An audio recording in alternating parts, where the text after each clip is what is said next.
तो अभी हमने पिवोट बनाने के लिए आप एक डेटा जो अभी देख पा रहे हैं उसमें तकरीबन आप कॉलम देखेंगे तो 1 2 3 4 5 6 7 8 9 10 10 कॉलम्स का एक हमने एक डेटा लिया है। और आप इसे अनएंडिंग जितने भी कॉलम पर चाहें उतने कॉलम्स का डेटा भी इसको बहुत ही आसानी से एनालाइज करने के लिए यूज़ करते हैं। तो पहले आप ये समझ लीजिए कि पिवोट टेबल से आप क्या क्या कर सकते हैं, कौन कौन सी वर्किंग है जो आपने अभी तक जितनी सीखी है एक्सेल में जो अवेलेबल है ऑप्शन, और pivot how it is different ये समझ लें। अभी तक जितनी भी रिपोर्ट आपने डेटा को जैसे सॉर्ट किया, फिल्टर किया, सब टोटल किया, उससे भी काफ़ी कुछ आपका डेटा क्रूड से लेके आपके फाइन ट्यून फॉर्मेट में पहुंचा ज़रूर है, लेकिन अभी तक हमने क्रॉस टेबल एनालिसिस नहीं किया है। तो आज हम जो सीख रहे हैं पिवोट टेबल, उसमें कौन कौन सी वर्किंग आपको सीखने को मिलने वाली है वो आप समझ लेंगे। तो उसका बेसिक लेवल क्लियर होने से उसकी यूटिलिटी जो है उसका आप यूज़ करने में काफ़ी कंफर्टेबल रहेंगे। तो पहले आप समझ लीजिए कि पिवोट टेबल बेसिकली है क्या, है ना। पिवोट टेबल को अगर हम एक वर्ड में डिस्क्राइब करें तो इसे कहेंगे हम कि ये डेटा एनालिसिस का टूल है। Data analysis tool Microsoft Excel के अंदर जो अवेलेबल है उसमें सबसे ज़्यादा यूज़ में आने वाला जो रिपोर्टिंग टूल है उसका नाम है पिवोट टेबल। तो पिवोट टेबल जो है वो डेटा एनालिसिस को करने में आपको हेल्प करेगा, साथ साथ में आपको इसको समराइजेशन करके ये आपको डेटा को देने वाला है। तो पहले तो आप एक बात अच्छे समझ लीजिएगा कि अगर आपके रिक्वायरमेंट में कभी भी कोई डेटा का विजुलाइजेशन हो, लाइक ये पूरा डेटा आप देखना चाहते हो एक हमेशा, और उसके साथ साथ उसका एनालिसिस देखना चाहते हो, तो उसके लिए पिवोट टेबल यूज़ नहीं करना है। पिवोट टेबल में केवल समरी दिखेगी आपको, डेटा कभी भी डिटेल में आपको कभी नहीं दिखता है इसमें। इसका मतलब क्या है कि ये जो डेटा आप यहाँ देख रहे हैं, तो जैसे मेरी इसमें रिक्वायरमेंट आ सकती है कि मुझे पता लगाना है कि मेरा मुंबई में कितना टोटल सेल हुआ है, ये डिटेल मुझे पता लगाना है। तो ये सिर्फ मुझे समरी करके निकाल के देगा कि मुंबई में आपका जो भी अमाउंट होगा यहाँ पर सेल अमाउंट कॉलम में, उसकी टोटल लगाकर आपको बता सकता है कि मुंबई में टोटल कितना सेल हुआ। या मैं जानना सकता हूँ कि कितना पेमेंट मुझे डेबिट कार्ड के थ्रू आया, कितना पेमेंट क्रेडिट कार्ड के थ्रू आया। तो इसका एक समरी करके वो आपको एक क्लब करके एक पर्टिकुलर टोटल बता देगा, और यही है पिवोट टेबल का आउटपुट। मतलब pivot table will never show the detailed records. आपको ये सारा जितनी बार डेबिट क्रेडिट कार्ड ये जो दिखाई दे रहे हैं, ये डेटा आपको कभी नहीं दिखेगा। तो इसका स्पेशल यूज़ तभी करिएगा जब आपको समरी रिपोर्ट की ज़रूरत हो। तो समराइजेशन टूल कहलाता है पिवोट टेबल। ठीक है। तो पिवोट टेबल भी आप नॉर्मल टेबल के फॉर्मेट में भी डिज़ाइन कर सकते हैं और साथ साथ उसको चार्ट के साथ भी कर सकते हैं। तो हम दोनों सीखेंगे कि चार्ट कैसे बना सकते हैं और नॉर्मल टेबल के रूप में डेटा को रिप्रेजेंट कैसे किया सकता है। डैशबोर्ड बनाने का सबसे इम्पॉर्टेंट टूल माना जाता है पिवोट टेबल को। बहुत ही तेज़ी से डेटा का एनालाइज हो जाता है और डेटा का समराइजेशन भी बहुत फास्ट वे में होता है। अब पिवोट टेबल बनाने के लिए आपको बेसिक रिक्वायरमेंट क्या है वो समझना ज़रूरी है। पिवोट टेबल में आपको डेटा अन पिवोट होना चाहिए। आपका डेटा जो पिवोट टेबल में बनने वाला है उसमें कहीं पर भी डेटा में मर्जिंग नहीं होना चाहिए। मतलब आपके डेटा के अंदर जो भी सेल्स मर्ज की हुई हों, आपको उसको रिमूव करना पड़ेगा। आपका डेटा कहीं पर भी बीच में मर्ज नहीं होना चाहिए। जैसे एग्जाम्पल के लिए मैं आपको बता दूं कि मान लीजिए मैंने ये सेल, डेट और प्रोडक्ट ये दो कॉलम को सिलेक्ट किया हुआ है और इसको मर्ज सेंटर किया हुआ है। तो ये अगर मर्ज सेंटर किए हुए कॉलम होंगे, एग्जाम्पल के लिए मैंने करके बताया, आप देख सकते हैं सेल डेट के अंदर हमने इन दोनों सेल को मर्ज करके यूज़ किया। तो ये कॉलम डेट का है और ये कॉलम है आपका प्रोडक्ट कैटेगरी का, वो एक्सेल को नहीं पता लगेगा, इसलिए कभी भी मर्ज सेंटर का यूज़ नहीं करना है। अगर मर्ज सेंटर किया हुआ है तो आपको इसको पहले रिमूव करना होगा, ये इसकी बेसिक रिक्वायरमेंट है। इसका मतलब सीधा ये है कि आपका डेटा कॉलमर होना चाहिए। मतलब अगर आपका डेटा एक 1 से लेकर आपके 100 कॉलम भी हों तो कोई इशू नहीं है, बट डेटा कॉलमर होना चाहिए। स्प्लिटिंग वहाँ पर नहीं होना चाहिए, मर्जिंग किया हुआ नहीं होना चाहिए, सिंपल कॉलम के अंदर डेटा होना चाहिए, ये इसकी रिक्वायरमेंट है। डेटा का सॉर्टिंग करना बिल्कुल भी ज़रूरी नहीं है। आप नेचुरल ऑर्डर में जो जनरेटेड डेटा है, जैसे आप जैसे जैसे सेल हो रहा है वैसे आपका रिकॉर्ड इसके अंदर आया हुआ है, तो उसी नेचुरल ऑर्डर में आप इसको रखिए, इसका अरेंजमेंट करने की कोई ज़रूरत नहीं है। ठीक है। तो ये इसकी दो बातें ध्यान रखना है कि मर्ज किया हुआ नहीं होना चाहिए and data must be always present in a columnar वे।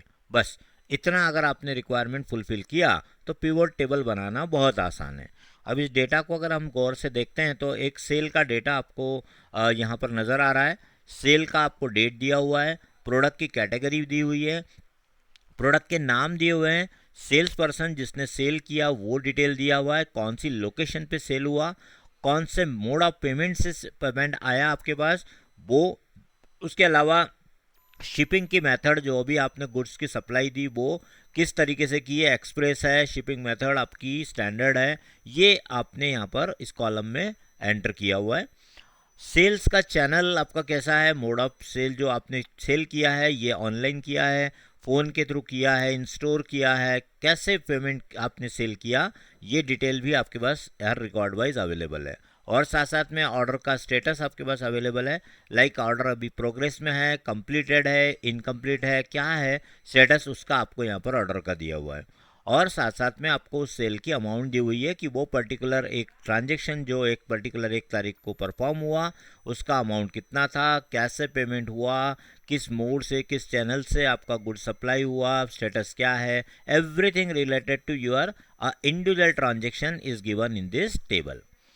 अब आपको ये डेटा तो दे दिया गया लेकिन इसकी समरी बनाने को कहा गया। अब समरी बनाने के लिए आप अगर बात करें तो ये 10 कॉलम का डेटा है, अगर आप 10 का परमुटेशन कॉमन बनाएंगे तो 100 रिपोर्ट तो मिनिमम वैसे ही बनना है इसके अंदर। आप 100 प्रकार के इनसाइड इसमें से मिनिमम निकाल सकते हैं, और भी कोई परमुटेशन कॉम्बिनेशन बनाना चाहेंगे तो सैकड़ों प्रकार की रिपोर्ट आप इस डेटा से निकाल सकते हैं। अब ये इनसाइट्स कैसे निकाले जाते हैं, इसके लिए हमें एक बनाना होती है इंटरमीडिएट शीट। डेटा का विजुलाइजेशन करने के लिए, डेटा का डैशबोर्ड बनाने के पहले आपको इसके ऊपर वर्क करना होगा। तो आप एक शीट हमेशा बनाएंगे, नई शीट, जिसके अंदर आपका डेटा पहले एनालाइज होगा और एनालाइज होने के बाद फिर विजुलाइज होगा। तो पिवट टेबल आपको सभी में हेल्प करेगा। Your data will be analyse first and then summarise और उसके बाद विजुलाइज। तो एनालाइज, समराइज और विजुलाइज ये काम करने के लिए आपको एक नई शीट के अंदर पूरा इसका एनालिसिस का काम करना होगा। तो डेटा आपका एक शीट में अवेलेबल होगा, एनालिसिस का और समराइजेशन का काम आप दूसरी शीट में करेंगे, और फाइनल जो है आपका आउटपुट जो होगा, जो आपका डैशबोर्ड होगा, वो एक थर्ड शीट पे होगा। तो इन ऑल हम 3 शीट का यूज़ करेंगे और डेटा को पूरी तरीके से एनालाइज करके विजुलाइज तक की प्रोसेस को प्रैक्टिकल करके देखेंगे। ठीक है, तो हम अभी पहले टेबल से देख रहे हैं। टेबल समझने आने के बाद आपका फिर हम उसको चार्ट में के साथ भी यूज़ करेंगे। तो आइए देखते हैं कैसे हम पिवट टेबल बनाकर आसानी से डेटा का समराइजेशन एनालिसिस कर सकते हैं। राइट, तो आप देखते हैं पहले हम पार्ट को इसको कैसे इनिशिएट करना है। तो इसके लिए आपको जाना है इंसर्ट टैब पर। आपका डेटा जिस भी शीट में अवेलेबल है उसमें किसी भी सेल पे आप कर्सर रख दीजिए। उसके बाद आपको जाना है इंसर्ट टैब पे। जैसे आप इंसर्ट टैब पे जाते हैं तो आपको पहला वाला जो सेक्शन आपको ग्रुप दिखाई देगा उसे आप गौर से देखिएगा। तो यहाँ पर आपको नज़र आएगा ये आपको पिवट टेबल, आप देख सकते हैं ये पिवट टेबल ऑप्शन आपको पहले नंबर पर ही दिखेगा। तो पिवट टेबल पर आप क्लिक करेंगे, फ्रॉम टेबल और रेंज। तो फ्रॉम टेबल और रेंज को आपने क्लिक किया तो आपको पिवट बनाने की 2 फैसिलिटीज़ दी हुई है। आप चाहेंगे तो रेंज से भी पिवट बना सकते हैं और आप चाहें तो टेबल से भी बना सकते हैं। टेबल में बनाने का एडवांटेज ये होगा कि आप इसको डायनामिक बना पाएंगे, मतलब नया डेटा भी इसमें ऐड होगा तो वो भी अपडेट होगा, है ना। तो टेबल कैसे बनाती है वो भी मैं आपको पहले क्लियर कर देता हूँ। ये जो अभी डेटा दिखाई दे रहा है ये नॉर्मल रेंज में है। नॉर्मल रेंज मतलब क्या, एक्सेल इसको कैसे कहता है, जैसे आप इसको सिलेक्ट करते हैं तो आपको बताता है कि आपने B2 से लेकर I तक का और 14 नंबर तक की रेंज को सिलेक्ट किया है। तो ये क्या कहलाता है आपका, ये जो वर्किंग आपने किया इसको कहते हैं हम रेंज।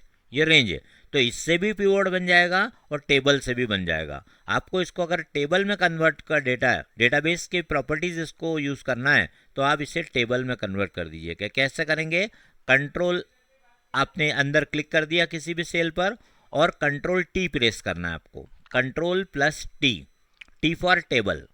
जैसे आप कंट्रोल टी प्रेस करेंगे तो आपको क्रिएट टेबल का ऑप्शन आ जाएगा। अगर आपको इंसर्ट में जाना है और वहाँ से करना हो तो आप इंसर्ट से भी करेंगे तो यहाँ पर भी टेबल ऑप्शन दिया हुआ है। और आप my header has header table has header पे टिक लगाकर ओके करेंगे तो तो आप देखिए आपका डेटा जो है वो टेबल में कन्वर्ट हो जाएगा। ठीक है, तो आपको ये डेटा अगर कन्वर्ट करना है तो आप कंट्रोल टी से कभी भी कन्वर्ट कर सकते हैं। तो मैं बिना कन्वर्ट किए आपको डायरेक्ट पहले रेंज के थ्रू बता रहा हूँ, फिर आप एक टेबल के थ्रू करके देखिएगा, दोनों से आपका काम परफेक्ट होने वाला है। टेबल में क्या फीचर है वो मैं अलग से आपको टेबल की वर्किंग में अलग से बता रहा हूँ, तो उससे वो आपको जो बेनिफिट मिलने वाला है वो आपको क्लियर होगा। अभी हम चूँकि फोकस कर रहे हैं पिवोट पे, तो अभी हम रेंज के थ्रू ही पिवोट बनाने जाते हैं। ये डेटा आपका ऑलरेडी बना हुआ है। ठीक है, तो go to insert tab, insert tab पे जाइएगा और पिवोट टेबल ऑप्शंस का पहला ऑप्शन यूज़ करिएगा, फ्रॉम टेबल ऑब्लिक रेंज। जैसे आपने क्लिक किया और आप देखेंगे कि आपका पूरा डेटा इसने सिलेक्शन करके आपको दिखाना स्टार्ट कर दिया है। बराबर है, अब आप यहाँ पर इसे रेंज देख सकते हैं, ये इसने रेंज सेलेक्ट करके आपको बता दिया। थोड़ा सा इसको आप प्रॉपर वे में देखेंगे तो आपको ऑप्शन में पूरी क्लैरिटी आ जाएगी। आप देखिए यहाँ पर सेल्स डेटा आपका सिलेक्ट हो चुका है और ये डेटा आपको यहाँ पर सिलेक्शन करके उसने बता दिया। तो इंसर्ट किया आपने, फ्रॉम टेबल पे क्लिक किया, ये पूरा रेंज सिलेक्ट हो गया। तो सेल्स डेटा शीट के अंदर से कौन सी रेंज सिलेक्ट की है इसने, B2 से लेकर K400, बहुत बड़ा डेटा है तो आपका पूरा सिलेक्शन बताएगा और जितना वॉल्यूम होगा उसकी रोज भी आपको यहाँ पर सिलेक्शन में आ जाएगी। अब इसके बाद आपको क्लिक करना है, यहाँ पर ऑप्शन दिया हुआ है न्यू वर्कशीट या एग्जिस्टिंग वर्कशीट। आप चाहें तो पिवोट को इसी शीट में भी रख सकते हैं और आप चाहें तो नई वर्कशीट में। हम रिकमेंड न्यू पे करेंगे, क्योंकि न्यू में रखेंगे तो ये डेटा आपका यहाँ पर सेफ रहेगा और इसका वर्किंग आप दूसरी शीट में कर पाएंगे। एनालिसिस का काम सेकंड शीट पे करिए, तो न्यू पे रखिएगा, ओके बटन पे क्लिक करिए। जैसे आपने ओके बटन पे क्लिक किया तो आप देखिएगा आपको इस तरीके का एक ब्लैंक वर्कशीट ऐड हो गया जिसका नाम है शीट 3। आप चाहें तो शीट 3 पे डबल क्लिक करके इसका नाम वर्किंग शीट कर लीजिए। वर्किंग शीट है ना, working sheet, intermediate sheet, analysis sheet, जो भी नाम रखना चाहें आप शीट का नाम रख सकते हैं। ठीक है, सबसे पहले हम इसका ग्रिड का जो व्यू है ये बंद कर लेते हैं। तो ग्रिड व्यू कैसे बंद करेंगे, व्यू टैब पे जाइए, ग्रिड लाइन का चेकबॉक्स हटा दीजिए। तो ये देखिए पूरा प्लेन हो चुका है, आपका ये पूरा एरिया आपको यहाँ पर क्लीन दिख रहा है ना। अब आपको पहले समझना है कि ये दो वर्किंग क्या है, इसको अच्छे समझ लीजिए। लेफ्ट साइड में आपको एक जगह लिखा हुआ दिख रहा है pivot table 1, to build a report choose field from the pivot table field list. Right hand side में आपको पिवोट टेबल की फील्ड लिस्ट नजर आएगी, आप देख सकते हैं। थोड़ा सा इसका साइज आपको बड़ा करना है तो आप इसे ड्रैग करके बड़ा कर लीजिए, है ना। इनकी मदद से आपकी पिवोट टेबल बनने वाली है। तो राइट हैंड साइड में जो आपको फील्ड लिस्ट नज़र आ रही है उसमें आप देखेंगे कि आपकी जो डेटा की शीट है उसके सारे कॉलम आपको यहाँ अवेलेबल होंगे। आप देख सकते हैं सेल्स रेट से लेकर टोटल प्राइस तक के सब कॉलम आपको यहाँ दिख रहे हैं। तो बस आपको यहाँ पर क्या करना है, इन कॉलम्स को चेक बॉक्सेस को यूज़ करके आपका डेटा जिस पर्टिकुलर पैरामीटर पे कॉलम पे आप समराइज करना चाहते हैं उसको आप चूज करेंगे। ठीक है, तो अभी हम इसको थोड़ा सा पहले समझ लेते हैं और थोड़ा सा इसकी विड्थ को बढ़ाकर देख लेते हैं। ये है आपके कॉलम की लिस्ट। उसके बाद राइट हैंड साइड में देखिएगा आपको 4 ऑप्शंस और नज़र आ रहे हैं, फिल्टर, कॉलम्स, रोज और वैल्यूज़। इनिशियल लेवल पर आप इन चारों को कोई भी अभी वर्किंग नहीं करेंगे तो आपको ये एक्सेल खुद जब आप इसको चेकबॉक्स को टिक करके यूज़ करना स्टार्ट करेंगे तो आपको ये सब एक्सप्लेन करेगा और खुद ही बता देगा कि आपको कौन से बॉक्स के क्या मीनिंग है और किस तरीके से काम करने वाला है, और इसको हम हमारा मैनिपुलेशन में कैसे यूज़ करके हमारी रिपोर्ट को फाइन ट्यून कर सकते हैं वो अभी हम यहाँ पर ऑब्जर्व करेंगे, देखेंगे। एज ऑफ नाउ ये सब क्या है, चारों ब्लैंक्स हैं, आपको यहाँ पर कुछ भी नज़र नहीं आ रहा है। ठीक है, तो let us have a simple analysis of data. हम चाहते हैं कि हमें प्रोडक्ट की कैटेगरी वाइज कितना सेल हुआ ये पता लगाना है। तो आप क्या करिए, प्रोडक्ट कैटेगरी के चेकबॉक्स पे टिक लगाइए। जैसे आप टिक लगाते हैं आप देखिए आपके सामने लेफ्ट साइड में जितनी भी कैटेगरीज हैं आपके प्रोडक्ट की वो सामने दिख रही होंगी और सबकी समरी दिखेगी। आप गौर से देखिए, यहाँ पर सेल्स डेटा में आपको प्रोडक्ट कैटेगरी देखिए, यहाँ पर आपको कितनी दी हुई है, होम, इलेक्ट्रॉनिक्स, क्लोथिंग, ये आपको कैटेगरीज दी हुई हैं। तो ये इतनी रोज जो आपको दिखाई दे रही है डेटा के अंदर, ये एक ही इसके अंदर समराइज होके आ गई है और इसके अंदर हम इसे देख पा रहे हैं, क्लोथिंग, इलेक्ट्रॉनिक, होम। बराबर, ये डेटा आ गया। अब मुझे इसका क्या देखना है, कितना कितना सेल हुआ, तो आप इसे टोटल प्राइस के ऊपर टिक लगा लीजिए, या टोटल प्राइस के ऊपर टिक लगा दीजिए। जैसे आपने टिक लगा दिया, आपके सामने एक समरी रिपोर्ट रेडी होके आ चुकी है। ये देखिए, इसने इस डेटा के अंदर क्या किया, जो ओरिजिनल डेटा था उसके अंदर से इनको सभी को यूनिक वैल्यूज़ निकाल ली, सारी वैल्यू यूनिक, यानी एक एक बार जो भी हेडिंग्स आए, टाइटल आए, उसकी यहाँ पर समरी बता दी, और उसके सामने उसका करस्पॉन्डिंग जितना भी फिगर था, सेल अमाउंट था, उस सबको जोड़ के एक साथ आपको यहाँ टोटल बता दिया। तो इससे आपको क्या समझ में आया वो आप देख सकते हैं। यहाँ पे आपको दिखा रहा है, आप देखिए यहाँ पे आपको दिखा रहा है, ये फिगर पे आप देख सकते हैं, क्लोजिंग स्टॉक के ऊपर क्लोजिंग के अंदर आपको दिखा रहा है 2 लाख आपका 23,18,550 का सेल हुआ। इलेक्ट्रॉनिक्स का टोटल सेल आपका 66 लाख का हुआ, और होम का सेल आपका हुआ 48 लाख का, है ना। इन ऑल आपका टोटल ग्रैंड टोटल बता देगा नीचे कितना टोटल हुआ, वो आप यहाँ पर इजीली देख के बता सकते हैं। और ये आपकी एक रिपोर्ट रेडी हो चुकी है। तो आपकी एक छोटी सी रिपोर्ट, छोटी सी रिक्वायरमेंट को भी ये फुलफिल करेगा, और बड़ी बड़ी मल्टीपल कॉलम्स पर बेस्ड कॉम्प्लेक्स रिपोर्ट को भी ये बहुत ही आसानी से आपको रेडी करके देगा, है ना। तो ये देखिए आपका ये रिपोर्ट हो गया। अब मुझे कुछ और रिक्वायरमेंट है, जैसे मुझे प्रोडक्ट के लिस्ट की रिक्वायरमेंट है। मैं चाहता हूँ कि सारे प्रोडक्ट के नाम और उनका सेल पता लग जाए, कितने टोटल मैंने प्रोडक्ट सेल किए, उनका कितना सेल हुआ, ये देखना चाहता हूँ। तो मुझे क्या करना है कि ये पिवट टेबल जो आपने ऑलरेडी बना के रखी है, इसको आप सिलेक्ट कर लीजिए, कंट्रोल सी से कॉपी करिए, कंट्रोल सी से कॉपी करिए, और एक कॉलम छोड़ के थोड़ा सा गैप करके, थोड़ा सा गैप रख के यहाँ पर कंट्रोल वी कर लीजिए। तो आप देखेंगे कि इस कॉलम के अंदर भी वही, इस पिवट में भी वही डेटा नज़र आ रहा है आपको, जो डेटा आपको यहाँ दिख रहा है, सेम डेटा, कुछ भी अंतर नहीं है, फिगर में भी कोई अंतर नहीं है। तो ये क्यों किया मैंने, क्योंकि मुझे यहाँ तो कैटेगरी की रिक्वायरमेंट हो गई मेरी फुलफिल। अब मैं यहाँ चाहता हूँ मुझे प्रोडक्ट की रिपोर्ट चाहिए। तो आपको सिंपल इस सेल के अंदर, इस पर्टिकुलर रिपोर्ट के अंदर कहीं भी क्लिक करना है, और प्रोडक्ट का कैटेगरी का टिक हटाकर प्रोडक्ट के नाम पे टिक लगा दीजिए, और कैटेगरी का हटा दीजिए। देखिए कितना इंस्टेंटली रिपोर्ट बन गया। अब आप देख सकते हैं कि क्लोथिंग, इलेक्ट्रॉनिक्स, होम, ये कैटेगरीज थी आपके पास, और ये आपके सामने इसकी डिटेल रिपोर्ट आ गई है। लैपटॉप, मिक्सर, सारी, ये सारे प्रोडक्ट की डिटेल आ गई है। ये इंडिविजुअल प्रोडक्ट की डिटेल बता रहा है, ये इंडिविजुअल कैटेगरी की डिटेल बता रहा है। अगर आपको दोनों को मिलाकर भी देखना हो तो दोनों को भी आप मिलाकर देख सकते हैं। उसके लिए आप क्या करेंगे, ये जो कॉपी किया हुआ रिपोर्ट है, इसी को आप थोड़ा सा नीचे यहाँ रखिएगा और कंट्रोल वी कर लीजिए, कंट्रोल वी। तो देखिए आपकी एक रिपोर्ट और पेस्ट हो चुकी है, यहाँ पर आ गया है ना। अब आपके इसमें क्या रिक्वायरमेंट है कि मुझे क्लोथिंग के अंदर पता लगाना है कि क्लोथिंग के अंदर सारी ये जो है ये इसके अंदर आएगा क्लोथिंग में। इलेक्ट्रॉनिक्स के अंदर आपका लैपटॉप, स्मार्टफोन इलेक्ट्रॉनिक्स में आएगा, और होम अप्लाइंसेस में आपका मिक्सर, ग्राइंडर आ जाएगा।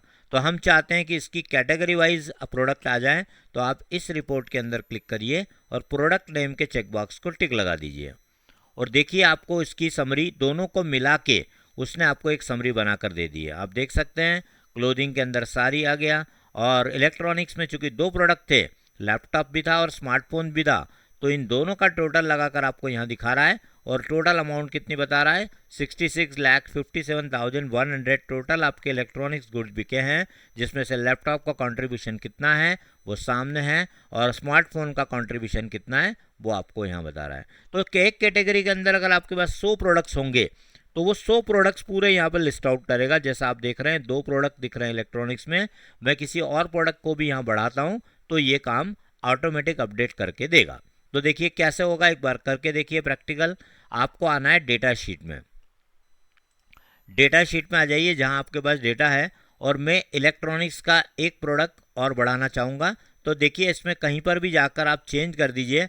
जैसे मैंने इलेक्ट्रॉनिक्स के अंदर यहाँ पर मैंने कर दिया स्मार्ट वॉच, स्मार्ट वॉच, ये प्रोडक्ट बदल दिया मैंने स्मार्ट वॉच, और इसको मैंने कॉपी करके इलेक्ट्रॉनिक्स की 2-3 जगह पर और कंट्रोल भी कर दिया। इलेक्ट्रॉनिक्स में इसको भी मैंने यहाँ पर चेंज कर दिया, ऐसे मैंने 2-3 जगह पर और बदल दिया, स्मार्टफोन की जगह स्मार्ट वॉच कर दिया।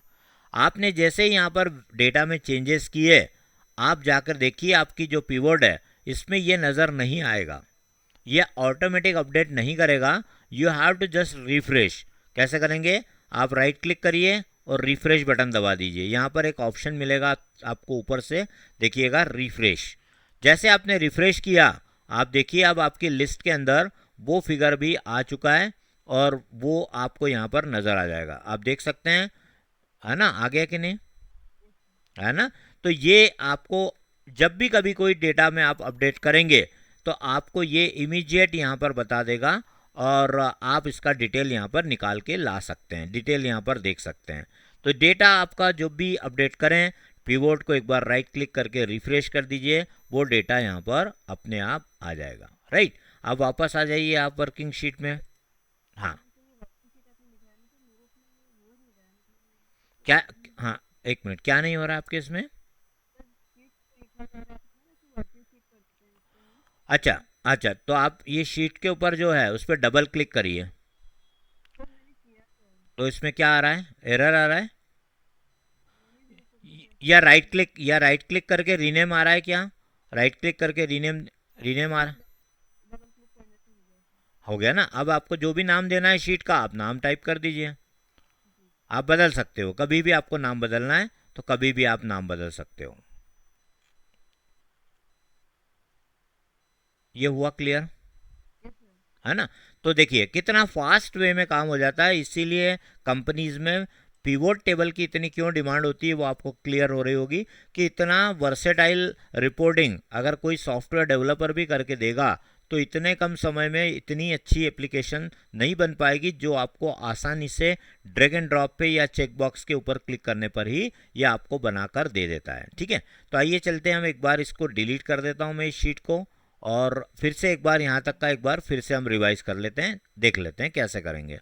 तो सबसे पहले अपने को क्या करना है, अपने डेटा के अंदर किसी भी सेल पे क्लिक करना है, इंसर्ट टैब पे जाना है आपको, और यहाँ से आपको पिवोट टेबल पर क्लिक करना है। पिवोट टेबल पे क्लिक करेंगे और इसे आप फ्रॉम टेबल और रेंज पे क्लिक कर दीजिए, और ये आपसे दो ऑप्शन पूछेगा, न्यू पे चाहते हैं या एग्जिस्टिंग पे, तो आप न्यू को ही चूज़ करिए, ओके बटन पे क्लिक कर दीजिए।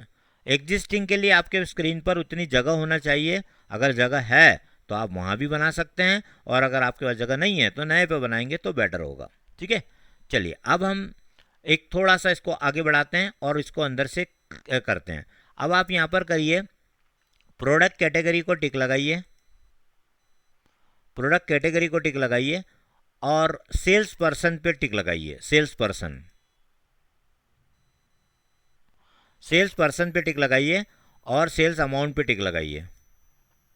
और ज़रा आप इसको गौर से देखिए, इसने क्या रिपोर्ट बना के दी आपको, किस तरीके से आपको रिपोर्ट बना के दी है वो आप चेक करिए, क्या आपको रिपोर्ट प्रॉपर आ रही है। देखिए, अब आप इसको देखिए गौर से, रिपोर्ट तो बन गई है। आपने कौन कौन से चेकबॉक्स पे टिक लगाया उसको गौर से देखिए, इधर राइट साइड में प्रोडक्ट कैटेगरी, सेल्स पर्सन और सेल्स एग्जीक्यूटिव, सेल्स अमाउंट।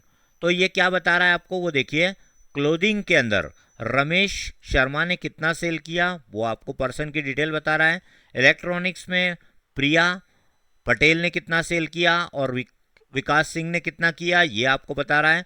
और रमेश शर्मा ने होम अप्लायंसेस जितने सेल किए वो अमाउंट बता रहा है ना। तो ये इसका बनाने का बताने का डिफ़ॉल्ट स्टाइल है। अब ज़रा आप गौर से राइट हैंड साइड में देखिए कि ये डेटा इन चार सेक्शन में से कहाँ पर लोड हुआ है। इधर देखिए राइट हैंड साइड में देखिए, फिल्टर, कॉलम, रोज और वैल्यूज़। तो आप ज़रा गौर से देखिए कि ये तीनों कॉलम जिस पे आपने चेकबॉक्स पे टिक लगाया है ये कहाँ पर लोड हुए हैं बाय डिफ़ॉल्ट, उसको देख लीजिए पहले रो में। तो एक्सेल बाय डिफ़ॉल्ट पिवोट में कोई भी आप चेकबॉक्स पे टिक लगाओगे, किसी भी आइटम को सिलेक्ट करोगे तो वो रो में लोड करके देगा बाय डिफ़ॉल्ट। लेकिन इसका मतलब ये नहीं है कि आप इसे कॉलम में शिफ्ट नहीं कर सकते, आप कॉलम में भी इसे चेंज कर सकते हैं। अब क्यों करना है ये समझ लीजिए और इसका मीनिंग देख लीजिए। आप इस रिपोर्ट को गौर से देखिए, आपको यहाँ पर कुछ वर्किंग रिपीट दिख रही है बार बार। कौन कौन सी, ज़रा गौर से देखिए। रमेश शर्मा 2 बार नाम आ रहा है ना। प्रिया भी 2 बार आ रहा है। तो आपके इसमें डेटा में बहुत सारा ऐसे लोग होंगे जो बार बार यहाँ सेल्समैन रिपीट होंगे, इस प्रोडक्ट में भी, इस प्रोडक्ट में भी, इस कैटेगरी में, सब में सेल कर रहे हैं वो, तो सभी में रिपीट हो रहा है ये, है ना। अब आप एक काम करिए, इसको सिलेक्ट कर लीजिए पिवोट को और इसकी एक कॉपी कर लीजिए। मैं कंपैरिजन मोड में आपको बताना चाहूँगा, तो आप इसे सिलेक्ट कर लीजिए, कंट्रोल सी करिए कॉपी, और एक कॉलम छोड़ के इसको यहाँ पर कंट्रोल वी कर लीजिए, पेस्ट कर लीजिए। कॉलम की विड्थ थोड़ी बढ़ा लीजिएगा और इसकी विड्थ को थोड़ा छोटा कर दीजिए, है ना। ये कॉलम की विड्थ को डबल क्लिक करके विड्थ बढ़ा लीजिए, ठीक है। अब आप गौर से देखिए कि इस रिपोर्ट और इस रिपोर्ट में मैं चेंज करने जा रहा हूँ, विच वन इज़ बेटर, आप गौर से देखिएगा, है ना। अब आप क्या करिए, इधर रो में जो है प्रोडक्ट कैटेगरी भी लोड है और सेल्समैन के नाम भी लोड है, सेल्स पर्सन के। तो आप क्या करिए, प्रोडक्ट कैटेगरी को ड्रैग करिए रो से और कॉलम में लाके ड्रॉप कर दीजिए, और ज़रा देखिए कि आपको कुछ रिपोर्ट का लेआउट चेंज होता है नज़र आ रहा है क्या? क्या हुआ कि आपका जो, हाँ, आपके जो एग्जीक्यूटिव के नाम थे वो रिपीट होना बंद हो गए, यूनिक नाम आ गए, प्रिया, है ना, और रमेश और विकास, ये यूनिक नाम आ गए। और आपके ये जो भी प्रोडक्ट थे, कैटेगरी थी, वो आपको राइट साइड में देखिए, क्लोथिंग, इलेक्ट्रॉनिक्स और होम। आप चाहें तो इसको सिलेक्ट करके एक बॉर्डर अप्लाई कर सकते हैं। बॉर्डर आपको आती है बनाना, होम पे जाइए और ऑल बॉर्डर कर दीजिए, ये बॉर्डर लगा लीजिए। ये बाद में भी आप कर सकते हो फाइन ट्यून करने के लिए, मैंने इसलिए लगाई ताकि मुझे पढ़ने में आसानी हो। अब इस रिपोर्ट को आप पढ़ के बताइए इससे क्या समझ में आया आपको, इस रिपोर्ट में आउटपुट में उसने मुझे क्या बताया। इससे मुझे समरी मिली, इससे मुझे एनालिसिस मिला। क्या मिला कि प्रिया पटेल ने क्लोथिंग जो कैटेगरी है उसमें कुछ भी सेल नहीं किया, ये एक एनालिसिस हो गया, बराबर। प्रिया पटेल ने इलेक्ट्रॉनिक्स में कितना सेल किया, कम किया, ज़्यादा किया, वो भी आपको अंदाज हो रहा है। कंपेरेटिवली दूसरे एग्जीक्यूटिव के साथ में कंपैरिजन भी हो रहा है, और साथ साथ आप देख पा रहे हैं कि 36 लाख का तकरीबन सेल इसने इलेक्ट्रॉनिक्स का किया है। होम अप्लायंसेस में इसने सेल किया है 25 लाख के करीब, और प्रिया पटेल का टोटल सेल कितना हो पाया है, 61 लैक्स, है कि नहीं। अब मैंने जो वर्ड आपको थोड़ी देर पहले यूज़ किया था उसका नाम था cross table analysis. Cross table analysis को क्यों कहते हैं, क्योंकि ये आपको हॉरिजेंटल टोटल भी लगा के देता है। देखिए आप यहाँ पे रो वाइज टोटल भी लगकर आ रही है। You can find the total category wise sale by a particular sales person.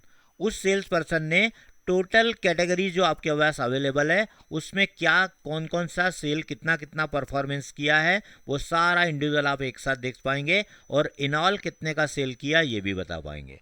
साथ साथ में आप कैटेगरी का भी एनालिसिस साथ साथ देख पाएंगे। मतलब मैं ये देख सकता हूँ कि मेरा टोटल क्लोथिंग कैटेगरी के अंदर टोटल सेल कितना हुआ। अनफॉर्चुनेटली विकास और प्रिया ने क्लोथिंग में कुछ भी सेल नहीं किया, ये मुझे पता लग गया। अब ये एनालिसिस स्क्रीन पर आने के बाद बिजनेस एनालिटिक्स जो लोग काम करते हैं, जो बिजनेस के डिसीजन मेकर्स होते हैं, वो ये एनालिसिस रिपोर्ट देखते हैं और तुरंत तुरंत डिसीजंस लेते हैं। कैसे डिसीजन लेते हैं वो देखिए। तुरंत वो इन दोनों को बुलाएंगे, प्रिया को और विकास को, और उससे पूछेंगे कि व्हाट अबाउट क्लोथिंग, आपने ये तो सेल किया, अच्छा, अच्छी बात है, लेकिन आपने इन पे क्यों नहीं सेल हुई। ये जो मैनेजमेंट क्वेश्चंस पूछते हैं टीम को बुला के, वो ऐसे डेटा को देखकर बताते हैं। तो डेटा का एनालिसिस अगर आपके स्क्रीन पे होगा तो उनको फेस टू फेस कॉल करके और मैनेजमेंट बात कर सकता है कि why did you not sell a single rupee in the clothing category, but you have perform well, very good, आपने इलेक्ट्रॉनिक्स में अच्छा सेल किया है। तो इसका मतलब है मैनेजमेंट ये डिसीजन भी ले सकता है कि ये दो लोगों को क्लोथिंग कैटेगरी से बाहर कर दें, बराबर है। उनको उनका अगर कंटिन्यूस परफॉर्मेंस इसमें नहीं आ पा रहा है तो management can take a decision कि इनका इलेक्ट्रॉनिक्स में अच्छा होल्ड है, इलेक्ट्रॉनिक में अच्छा सेल करते हैं, तो इनका ट्रांसफ़र इसी डिवीज़न में कर दो और वो इलेक्ट्रॉनिक्स पे ही फोकस करें, है ना। ऐसे डिसीजन जो आप डेटा को लेकर ले रहे हैं, इसी को कहा जाता है बिजनेस एनालिटिक्स। तो आपका डिसीजन मेकिंग जो होगा वो डेटा के ऊपर डिपेंड होगा, और डेटा एनालिटिक्स जो पहले काम करेगा, डेटा एनालिटिक्स पे काम होगा, रिपोर्ट स्क्रीन पर आएंगी, और फिर मैनेजर्स या उसके जो डिसीजन मेकर्स हैं कंपनी के, वो सारे उस डेटा को लेकर अपने बिजनेस के लिए अप्रोप्रिएट डिसीजन ले पाएंगे। और साथ में आप देख सकते हैं क्लोथिंग के साथ इलेक्ट्रॉनिक्स का टोटल सेल कितना हुआ, वर्टिकल होम अप्लायंसेस कितने सेल हुए, और इनका in all total grand total कितना सेल हुआ। आपका 1,37,75,900 का इन ऑल सेल हुआ है तीनों कैटेगरीज के अंदर, तीनों पर्टिकुलर सेल्स पर्सन के द्वारा। हो गया कि नहीं एनालिसिस, ये क्लियर हुआ। अब आपको लगता है कि ये रिपोर्ट का लेआउट थोड़ा सा डिफरेंट होना चाहिए, तो आप क्या करके देख सकते हैं कि सेल्स पर्सन को यहाँ से ड्रैग करिए और कॉलम में डाल दीजिए, कॉलम में रख दीजिए, ड्रैग एंड ड्रॉप ऊपर डाल दीजिए और प्रोडक्ट कैटेगरी को रो में डाल दीजिए और देखिए इस रिपोर्ट और उस रिपोर्ट में क्या डिफरेंस है। अगर आप कंपेयर करना चाहें तो आप कॉपी पेस्ट कर लिया करें, कंट्रोल सी कंट्रोल वी, ताकि आपको एक कंपैरिजन हो जाए कि विच वन इज़ बेटर। आपको सीधे कॉलम और रोज के अंदर ड्रैग एंड ड्रॉप करना है और कुछ नहीं करना, स्वैपिंग कर दो, आप इसको बोलते हैं स्वैपिंग। मतलब इस पर्टिकुलर रिपोर्ट के अंदर मैं चाहता हूँ प्रोडक्ट की कैटेगरी ऊपर आ जाए, प्रोडक्ट के नाम नीचे आ जाएं, तो देखिए ये रिपोर्ट आपको इस तरीके से, यहाँ एग्जीक्यूटिव के नाम सामने आ रहे हैं और यहाँ पर कैटेगरी के नाम सामने आ रहे हैं। यहाँ पर एग्जीक्यूटिव इधर रोज में है और प्रोडक्ट कैटेगरीज कॉलम में है, जबकि इसमें प्रोडक्ट की कैटेगरीज रोज में है और एग्जीक्यूटिव का नाम कॉलम में। बस ये डिफरेंस है और कोई डिफरेंस नहीं। बट आप you can find it out, compare and which one is better you can decide. Amount आपका जो 1,37,00,000 आ रहा है वो दोनों में सेम आएगा, फिगर में आपका कोई चेंज नहीं होगा। जो टोटल आप यहाँ पर देख पा रहे हैं, आप देख लीजिए, इसको थोड़ा साइड में रख के देख लीजिए। जो फिगर आप प्रिया पटेल का 6139600 देख पा रहे हैं, वही प्रिया पटेल का टोटल यहाँ पर आपको रोज, यहाँ पर देखिए इसके वर्टिकल में भी टोटल वही आएगा। मतलब ऐसा नहीं कि पिवोट में आपने कॉलम को रो में या रो को कॉलम में किया तो रिजल्ट अलग आ रहा है या फिगर अलग आ रहा है। Nothing will happen, you can compare and make a decision which one is better. Yo clear है, समझ रहा है ये, है ना। अब इसका एक बस मैं आपको लॉजिक बता देता हूँ। अब चूंकि यहाँ पर कोइंसिडेंस क्या है कि 3 कैटेगरीज हैं आपके पास और 3 एग्जीक्यूटिव है, तो आप ऐसा भी रख दो ऐसा भी रख दो, दोनों से आपका आउटपुट एक जैसा ही दिख रहा है। लेकिन जब आपके पास एग्जीक्यूटिव ज़्यादा होते, मान लीजिए 500 एग्जीक्यूटिव्स हैं, तो 500 को ऐसा रखना बेटर होता है या रोज के अंदर, क्या लगता है आपको? अगर ये तो है ना, रोज में बेटर होता ना, जैसे ये प्रिया पटेल, रमेश विकास, ऐसे नीचे अगर होता तो बेटर होता। अगर मैं ये सारे नाम यहाँ पर लिख दूँ 500 नाम इधर, तो मेरी शीट से बाहर चला जाएगा। मैं जब प्रिंट आउट निकालूंगा या पीडीएफ बनाऊंगा तो मेरा डेटा जो है बहुत ज़्यादा वाइड में जाने वाला है और मल्टीपल शीट पे जाने वाला है। तो that is the decision we you can make कि आपके पास अगर डेटा उसमें वेराइटीज़ ज़्यादा हैं तो load always in rows and load the column which are less in your column, आप कॉलम में लोड कर दीजिए। इस तरीके से ये काम करेगा। ये क्लियर है आपको, है ना। अब इसमें जो डिफ़ॉल्ट आपको यहाँ पर फिल्टर नज़र आ रहे हैं उनका भी आप यूज़ कर सकते हैं। जैसे कैसे, आपको यहाँ देखिए आपको एक रो लेवल दिख रहा है, अभी हम इसको भी चेंज करेंगे। और यहाँ देखिए आपको प्रिया पटेल, रमेश और विकास सिंह का दिख रहा है। यहाँ पर आपको अभी चाहिए, मान लीजिए आपको सिर्फ प्रिया का ही रिपोर्ट देखना है, तो आप इसके ड्रॉप डाउन को ओपन करिए और सिलेक्ट ऑल का टिक हटा दीजिए और जिसकी पर्टिकुलर की रिपोर्ट आपको प्रिंट आउट निकालना है या आपको व्हाट्सअप करना है या पीडीएफ बनाना है, आप उसको चूज करिएगा। ओके, तो ये फ़िल्टर आपने ऑलरेडी सीखा हुआ है, तो इसके लिए आपको नया कुछ नहीं है। वही फ़िल्टर जो आपने डेटा टैब में यूज़ किया था उसी को इसने पिवोट के अंदर भी इनबिल्ट कर दिया है। ठीक है, तो ये देखिए सिर्फ प्रिया का डिटेल आ रहा है कि भाई इसने, अब इसमें आपको दिखाई दे रहा होगा कि इसमें प्रिया ये कॉलम नहीं आ रहा है। कौन सा? क्लोथिंग। क्यों नहीं आ रहा है? क्योंकि प्रिया, हाँ, क्लोथिंग में सेल नहीं किया, तो सिर्फ प्रिया का परफॉर्मेंस निकालना है तो ये निकाल के दे दीजिए, है ना। तो किसी एक बंदे का आपको रिपोर्टिंग करना है कि भाई इसका क्या टोटल सेल का परफॉर्मेंस है अलग अलग कैटेगरीज में, वो निकालना है, तो आप फिल्टर लगा लिया करें। फिल्टर लगाने के बाद आपको वही डेटा दिखेगा। अब मान लीजिए मुझे प्रिया की जगह विकास का देखना है, तो मैंने विकास का टिक लगा लिया। 2 का लगाना है, 2 का लगा लीजिए, ओके करिए। अब देखिए विकास की रिपोर्ट आ रही है। अब विकास का देखिए आप यहाँ पर केवल इलेक्ट्रॉनिक्स गुड सेल हुआ था, ये दोनों सेल नहीं हुआ, क्लोथिंग भी और होम भी। तो आप देखिए केवल एक ही कॉलम आ रहा है इलेक्ट्रॉनिक्स, और इसी के टोटल को इसने रिपोर्ट कर दिया। वर्टिकल हॉरिजॉन्टल सेम फिगर है, इसलिए एक ही टोटल आ गया। ये क्लियर? तो इस तरीके से इन फिल्टर को करिएगा और जब इनका काम हो जाए तो इसको सिलेक्ट ऑल करके और फिल्टर को रिमूव कर दिया करें। फिल्टर को रिमूव कर देंगे तो डेटा आपका फिर से विजुलाइज हो जाएगा। ठीक है, सिमिलरली आपको अगर कॉलम पर फिल्टर की ज़रूरत पड़ती है, मान लीजिए मुझे सिर्फ और सिर्फ इसमें तीनों की ज़रूरत नहीं है, मुझे एक ही प्रोडक्ट कैटेगरी की ज़रूरत है, तो मैंने इसे होम पे टिक लगा दिया, ओके करा, तो आपको केवल होम की रिपोर्ट दिखेगी। तीनों एग्जीक्यूटिव ने अगर किया होगा तीनों के नाम आएंगे, अगर ये 2 ने किया 2 का आएगा, और होम अप्लायंसेस में कितनी कितनी सेल हुई वो बता देगा। तो you have 2 filters by default here, और row wise as well as column wise. तो आप रो पर भी फिल्टरिंग कर सकते हैं और कॉलम पर भी फिल्टर कर सकते हैं। ये क्लियर? इसमें कोई डाउट हो जाएगा ना? फिल्टर, तो फिल्टर को आप सिलेक्ट ऑल करके कभी भी इसको रिसेट कर सकते हैं। जब डेटा आपको पूरा देखना हो आप इसको रिसेट कर दें, ठीक है। अब ये जो आपकी अलग अलग रिपोर्ट्स हैं, इसका डिफ़ॉल्ट कलर स्कीम जो उठा रहा है उसको आप चेंज करना चाहें तो किसी भी रिपोर्ट के अंदर कर्सर रखिएगा और ऊपर आपको पिवोट टेबल डिज़ाइन दिखेगा। आप ज़रा गौर से देखिए, ऊपर की तरफ आपको मिलेगा pivot table design and pivot table analyse. तो आप डिज़ाइन पे आ जाइएगा, पिवोट टेबल डिज़ाइन, और ये देखिए आपको बहुत सारी रिपोर्ट की स्टाइल्स यहाँ अवेलेबल हो जाएंगी। एक लाइट शेड में मिल जाएंगी, ये सारी लाइट शेड की हैं। आपको जो भी क्लिक करना है उस पर आप जाके माउस ओवर के देख लीजिएगा, जो आपको लगे उसको क्लिक करिएगा। अगर आपको मीडियम कलर चाहिए तो आप यहाँ पर माउस ओवर कर लीजिएगा। You can design for distinguishing your pivots so that you can identify them easily. आप यहाँ पर आके क्लिक कर सकते हैं, जिस पे आप क्लिक करेंगे वो अप्लाई हो जाएगा। इस पिवोट के अंदर क्लिक करेंगे, इसको जाएंगे, और तीसरा आपको एक दिया हुआ है डार्क, एक आपको डार्क भी दिया हुआ है। बहुत ज़्यादा डार्क चाहिए आपको तो आप डार्क ग्रे सेगमेंट पे भी जा सकते हैं, लाइक दिस। ये देख सकते हैं आप, ये आपके डार्क स्कीम है, ठीक है। तो any time if you want to format as per the requirement to identify them you can, आप कभी भी इसको क्लिक करिएगा और ये पर्टिकुलर कलर स्कीम उसके ऊपर अप्लाई हो जाएगी, ठीक है। क्लियर है क्या? ये so this the way of beautification. आप इसका ब्यूटीफाई करना है, इसको फाइन ट्यून करना है, आप कभी भी करना चाहें, चेंज करना चाहें चेंज कर लीजिए, आपका ये वर्किंग यहाँ पर होगा, ठीक है। अब अभी हमने सिर्फ इसको 2 कॉलम्स के ऊपर अभी हमने बनाया है, बट आपका डेटा एनालाइज होगा मल्टीपल कॉलम्स के ऊपर, तो you have other options as well.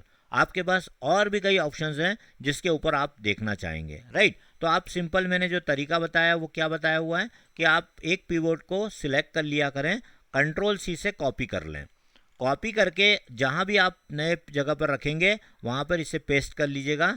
ये कॉपी करने के बाद पेस्ट हो जाती है, सिंपल कॉपी पेस्ट कर लीजिएगा। और आपको अब इसका लेआउट चेंज करना है, आपको रिक्वायरमेंट चेंज करना है, तो आप इसे अनटिक कर लीजिएगा। अनटिक किया, इसको भी अनटिक किया। आप देख सकते हैं केवल सेल अमाउंट दिख रही है, आप देख सकते हैं सिर्फ सेल अमाउंट मांगा, सेल अमाउंट दिख रही है। अब मुझे देखना है कि जो पेमेंट आए वो किस तरीके से आए हैं, तो मैंने यहाँ पेमेंट मेथड पे टिक लगा दिया। तो अब आप देखिए कितनी अच्छी रिपोर्ट कितनी तेज़ी से बना कर दे रहा है। टोटल कैश में कितना सेल हुआ, क्रेडिट कार्ड से कितना पेमेंट आया, डेबिट कार्ड से, यूपीआई से, सभी का इन ऑल टोटल 1,37,00,000 रुपए आपको आगे भी बता देगा पूरा डिटेल यहाँ पर, है ना। ये इजी हो रहा है ना, आसान। तो इसका वर्किंग स्टाइल एक ही है, आप जो बोलोगे। अब मुझे ये देखना है कि cash, credit card, debit card का मुझे लोकेशन वाइज एनालिसिस चाहिए, तो आप लोकेशन पे भी टिक लगा लीजिए। जैसे आपने लोकेशन पे लगाया तो आप देखिए यहाँ पर आपको ये रिपोर्ट आ गई यहाँ पर। बस इसमें आप देखिएगा, ये देखिए आपके पास 4 लोकेशन है। तो अब आप देखिए कि कैश के अंदर भी कोलकाता मुंबई आ रहा है, यहाँ पर भी कोलकाता मुंबई आ रहा है, यहाँ पर भी आ रहा है, यहाँ पर भी आ रहा है, 4 बार आ रहा है। तो लेआउट, अब इसमें क्या होगा, जब आप प्रिंट आउट निकालेंगे या पीडीएफ बनाएंगे तो ये इतना पेपर के ऊपर वेस्ट जाएगा, इतना यूज़ होगा। तो कोशिश करें कि जो रिपीट होने वाले वर्किंग है उसको आप कॉलम में डाल दें तो बेटर होगा। अब आप देखिए यहाँ पर cash, credit card, debit card, UPI, ये तो एक एक बार आ रहा है, लेकिन ये सिटीज़ बार बार आ रही हैं। तो आप क्या कर सकते हैं, इसको लेआउट देखिए करके आप यहाँ पर पेमेंट मेथड जो है इसको कॉलम में डाल दीजिए। पेमेंट मेथड को उठाइए और कॉलम में डालिए, आपकी नंबर ऑफ रोज कम हो गई होंगी, देख लीजिए, है ना। क्या किया हमने, पेमेंट मेथड को कॉलम में ड्रॉप कर दिया। आप ये राइट साइड में देख सकते हैं, इसको हमने यहाँ से ड्रैग किया, पेमेंट मेथड को ऊपर डाल दिया। अब ये कैसे पढ़ोगे आप, बेंगलोर में कैश का कोई भी ट्रांजैक्शन नहीं हुआ, दिल्ली में कैश का कोई ट्रांजैक्शन नहीं हुआ, बट बेंगलोर में क्रेडिट कार्ड, डेबिट कार्ड और कैश के अलावा यूपीआई से पेमेंट आया हुआ है, और कितना आया वो आपको यहाँ दिख जाएगा। So you have all analysis fields here, you can load as per your requirement, बराबर है। ये देखिए, ये समझ में आ रहा है, ये पढ़ते आ रहा है ना। अब इसमें आपने सेल्स चैनल को भी ऐड कर दिया। अब आप एक एक बता सकते हैं सेल्स चैनल, जैसे आपने क्लिक किया तो देखिए आपको सेल्स चैनल्स का भी यहाँ पर और एनालिसिस आ गया है। आपका इन स्टोर कितना सेल हुआ है ना, वो भी देखिए। कैसे पढ़ेंगे वो आप गौर से देखिए। दिल्ली को मैं पढ़ के दिखाता हूँ, इसमें मल्टीपल है। दिल्ली में अपन ने कैसे करा, इन स्टोर मतलब स्टोर के अंदर जाके कितने लोगों ने कार्ड स्वाइप किए, कितने लोगों ने डेबिट कार्ड से पेमेंट किया, कितने ने यूपीआई से पेमेंट किया, ये आ गया। कितने लोगों ने ऑनलाइन पेमेंट किया, है ना, कार्ड की जगह ऑनलाइन किया, और फ़ोन के थ्रू कितने लोगों ने पेमेंट किया, ये डिटेल आ गया आपके पास। जहाँ फिगर नहीं है वो पेमेंट नहीं हुआ है, डेटा में वो डेटा नहीं मिलेगा, तो ही ये ब्लैंक होगा, अदरवाइज ज़रूर डेटा यहाँ पे लोड होगा। बराबर है। अब इसको आप और कैसे अच्छे से कर सकते हैं प्रेजेंट, आप देखिए यहाँ पर इन स्टोर, ये बार बार रिपीट हो रहा है, इन स्टोर ऑनलाइन सब रिपीट हो रहा है। तो जो भी रिपीट हो उसको आप कॉलम में डाल देंगे तो बेटर हो जाएगा। तो थोड़ा सा कॉम्प्लिकेटेड दिखेगा, लेकिन आपको पिक्चर एकदम क्लियर होगी। देखिए कैसे आपको करना क्या है, जो आपके ये है मोड चैनल को आप डाल दीजिए पेमेंट मोड के नीचे। अब आप इसको पढ़िए, आपको ये समझ में आ रहा है क्या, पढ़ते आ रहा है क्या, वो देखिए। बेंगलोर के अंदर कैश में, है ना, ये दिखाई, ये कैश ग्रुप है ना, और कैश में कोई सेल यहाँ पर नहीं हुआ। ऑनलाइन में देखिए यहाँ पर सेल हुआ है, कैश के अंदर ऑनलाइन का यहाँ पर कोई भी सेल नहीं हुआ है, सब ब्लैंक है।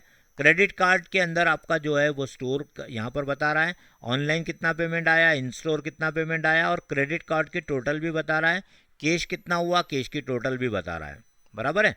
और इसी तरीके से आप थोड़ा सा ये आपको आपकी विड्थ में जाएंगे तो ये इस तरीके की रिपोर्ट आपको यहाँ पर दिखा देगा। लेकिन अगर आप चाहेंगे कि ये रिपोर्ट इतनी हॉरिजॉन्टल नहीं बढ़ाना है, तो जो तरीका मैंने आपको बता दिया वो आप यूज़ कर लीजिए। कैसे, आप पेमेंट मेथड को नीचे ले आइए। क्या ये रिपोर्ट आपको ज़्यादा क्लियर नज़र आ रही है, तो आप इसको यूज़ कर सकते हैं। ये सब आपको रिक्वायरमेंट पे चेंज करना है। आपको कौन सी रिपोर्ट किस तरीके से बेस्ट प्रेजेंट करते आएगी ये आपके ऊपर रहेगा, इसका कोई रूल नहीं है। You can drag and drop at any point of time, you can change, you can convert your layout any time easily. बराबर। तो आप यहाँ पर देख सकते हैं कि बेंगलोर में यूपीआई का पेमेंट ये आया यहाँ पर, और क्रेडिट कार्ड का यहाँ पर आया। अब कॉम्बिनेशन अगर आप चेंज करेंगे, जैसे आपने सेल्स चैनल हटा दिया, तो देखिए ये सिर्फ आपको सिटी का बता रहा है, आपके लेआउट का बता रहा है, और डेली और इसके क्रेडिट कार्ड डेबिट कार्ड बता रहा है। मैं इसमें केवल कॉम्बिनेशन ले लेता हूँ प्रोडक्ट का, कैटेगरी का। तो देखिए प्रोडक्ट कैटेगरी आपकी यहाँ पर आ चुकी है ना। अब प्रोडक्ट कैटेगरी को अगर आपने उठाकर कॉलम में डाल दिया तो रिपोर्ट कुछ इस तरीके से हो जाएगी। अब आप देखिए यहाँ पर कि क्लोथिंग के अंदर, बेंगलोर के अंदर यूपीआई से यहाँ कुछ भी नहीं आया, बट इलेक्ट्रॉनिक्स में आपका ये पेमेंट आया है, और होम में कुछ नहीं आया। यह आपने ऐसा रीड आउट कर लिया। दिल्ली में क्रेडिट कार्ड से क्लोथिंग में इतना सेल हुआ, और इलेक्ट्रॉनिक्स में इतना सेल हुआ, लेकिन होम अप्लाइंसेस में कुछ भी सेल नहीं हुआ। ये रीड कर पा रहे हैं आप, देखिए, है ना। ऐसे बहुत ही आसानी से आप इन कॉलम्स को स्वैप कर सकते हैं, आपकी इसके अंदर इंटरचेंज कर सकते हैं। कॉलम के फील्ड को रो में डाल दीजिए, रो को कॉलम में डाल दीजिए, और इनको आपस में भी बदल सकते हो। जैसे आप देख रहे हैं यहाँ पे पहले लोकेशन आ रहा है, फिर पेमेंट मेथड आ रहा है। आप लोकेशन को उठा के पेमेंट मोड के नीचे डाल दीजिए, और देखिए पेमेंट मोड ऊपर आ गया और लोकेशन नीचे आ गई। हो गया कि नहीं, देखिए ऊपर नीचे आप केवल आप ड्रैग एंड ड्रॉप करिए, आपको कुछ भी नहीं करना है, ड्रैग एंड ड्रॉप करना है। इस तरीके से ये काम आसानी से करेगा। ये क्लियर। अब इसमें आपको इधर लेफ्ट साइड में देखिए आपको कुछ माइनस के साइन दिख रहे होंगे, गौर से देखिए, यहाँ माइनस का साइन है आपको। इसको आप क्लिक करिए तो आपको वो रिपोर्ट को जो आपको डिटेल में दिखाई दे रही है वो हाइड कर देगा। आप माइनस के साइन पे क्लिक करते जाइए तो आपको डिटेल जो दिखाई दे रही थी वो हाइड हो जाएंगी। तो कभी कभी आपको केवल इतनी ज़रूरत है तो आप इसके माइनस पे क्लिक करके इसको स्क्विज कर सकते हैं, इसको इसका डिटेल को हाइड कर सकते हैं। देखिए आ गया। अब आप इस रिपोर्ट को देख सकते हैं, ये देखिए रिपोर्ट ऐसी हो गई। अब मान लो आपको केवल क्रेडिट कार्ड का डिटेल देखना हो तो आप क्रेडिट कार्ड के प्लस पे क्लिक करिए तो क्रेडिट कार्ड की डिटेल आ जाएगी, लेकिन बाकी किसी की नहीं आएंगी। दिख रहा है आपको, ये इसकी डिटेल आ गई लेकिन इनकी नहीं है ना। तो जैसी नीड है तो आपके पास एक फिल्टर भी दिया हुआ है, और आपको यहाँ पर एक्सपांड करने के लिए और श्रिंक करने के लिए माइनस और प्लस भी दिए हुए हैं। जो ज़रूरत हो उसको एक्सपांड करो, नहीं चाहिए उसको माइनस कर दो, हाइड कर दो। इस तरीके से ये प्लस माइनस भी हमारे लिए हेल्प करने वाला है। तो ये हमने इसको एक्सपांड और ये भी करके देख लिया।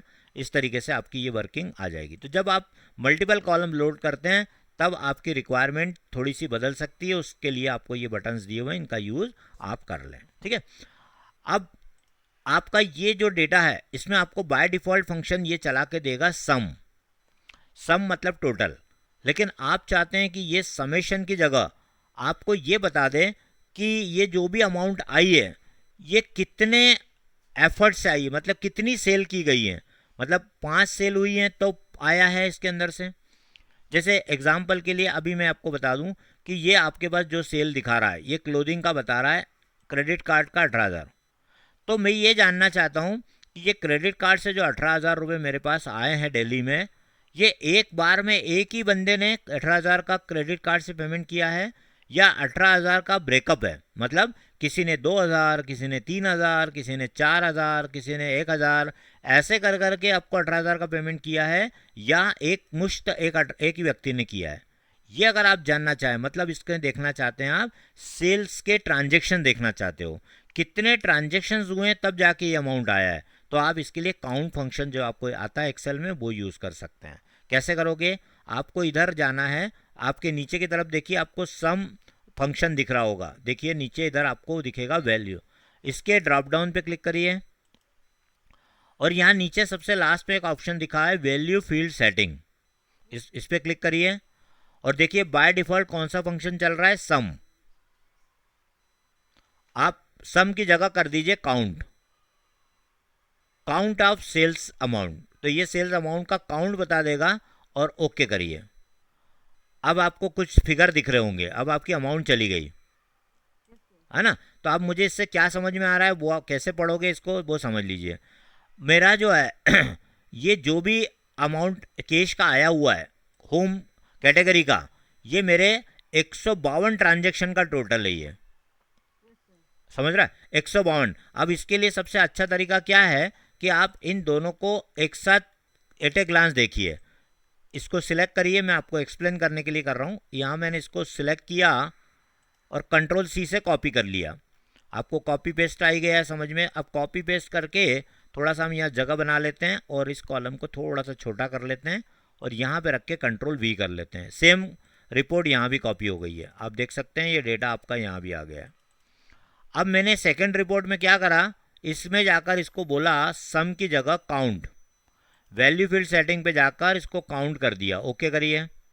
अब आप बाहर आइए और देखिए अब आपको क्या समझ में आता है वो देखिए, एट ए ग्लांस समरे देखिए।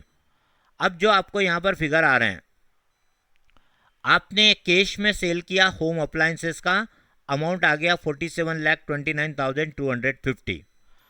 आपको ये पता लगाना है कि ये जो अमाउंट आई ये कुल मिला के मैंने कितने ट्रांजेक्शन किए हैं जिससे मेरे पास ये आया है। तो मैंने 152 ट्रांजेक्शन किए हैं, तो इसका टोटल है अलग अलग अमाउंट का जो ये अमाउंट आ रहा है। अब किसी में हो सकता है 2,000 हो, किसी में 10,000 हो, मुझे नहीं पता कितने अमाउंट का है, बट मैं जानना चाह रहा था कि ये कितने एफर्ट से आया है।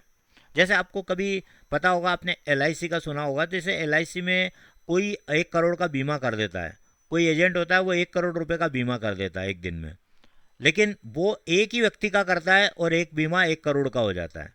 और एक दूसरा एग्जीक्यूटिव होता है जो 5 लोगों का बीमा करता है 20-20 लाख का, तो वो भी 1 करोड़ ही होता है। समझ रहे हैं आपको? तो आपको ये देखना हो कि किसी ने 1 करोड़ रुपए जो कलेक्ट किए हैं ये एक ही लाइफ के ऊपर किए हैं या 5 लाइफ के ऊपर, तो ये काउंट से आपको पता लग जाएगा। तो ये काउंट आपको बता देगा क्योंकि उसको 20-20 लाख की 5 रोज मिलेंगी ट्रांजेक्शन में, तो वो काउंट करके 5 बता देगा। तो इसके अंदर जब LIC में होता है ना, इसमें एक बहुत ये इंपॉर्टेंट होता है कि आपने कितने लोगों की को लाइफ इंश्योरेंस कवर किया, कितने लोगों का बीमा किया, कितनी लाइफ्स आपने सिक्योर की, ये इसके ऊपर भी एक अलग से उनका स्कीम चलता है कुछ, तो वो आप देना चाहते हैं। तो उनको ये पता लगाना ज़रूरी है कि ये 1 करोड़ रुपए एक ही व्यक्ति के बीमे से आए हैं या 5 लोगों के। तो एक LIC को ये नहीं है कि 1 करोड़ रुपए आए, उसको ये पता लगाना ज़रूरी है, उसको ये कि 1 करोड़ रुपए कैसे आए। 5 लोगों का बीमा किया तो वो पॉलिसी वाइज जो है वो ज़्यादा इंपॉर्टेंट होगा, और अगर हम अमाउंट वाइज बात करेंगे तो दोनों सेम ही है, दोनों से कुछ भी डिफरेंस नहीं है, 1 ही करोड़ रुपए। ठीक है, ये क्लियर। तो ये आपको अकरेंस चाहिए हो, कितनी रोज हैं, कितना ट्रांजेक्शन हुआ, तब जाके ये अमाउंट आया है, तो आप काउंट फंक्शन लगा लीजिए, हो जाएगा। अब इसी तरीके से आप काउंट की जगह एवरेज निकाल सकते हैं। आपने बोला मुझे औसत पता लगाना है, एवरेज, ओके करिए। एवरेज का मतलब आपको अच्छे से पता है, एवरेज सेल क्या होता है। इसने क्या किया, 47,29,250 को 152 से डिवाइड कर दिया। एवरेज तो आपको पता ही है कैसे निकलता है, तो बस वो जो total number of rose transaction हैं उससे उसने अमाउंट को डिवाइड कर दिया और आपको बता दिया कि मेरी होम अप्लायंसेस में कैश में एवरेज सेल होती है 31,113। ये मेरा एवरेज सेल है। डेसिमल बेसिस आप कभी भी कम ज़्यादा बाद में भी कर सकते हो, बट आपका पर्पस पूरा होना चाहिए सर। देखिए आप एनालिसिस आपको सब करते आ रहा है, कॉपी पेस्ट करते जाइए, एक में सम लगा लीजिए, एक में एवरेज लगा लीजिए, एक में काउंट लगा लीजिए, जितनी चाहें उतनी वैरायटी के आप रिपोर्ट बनाते जाइए।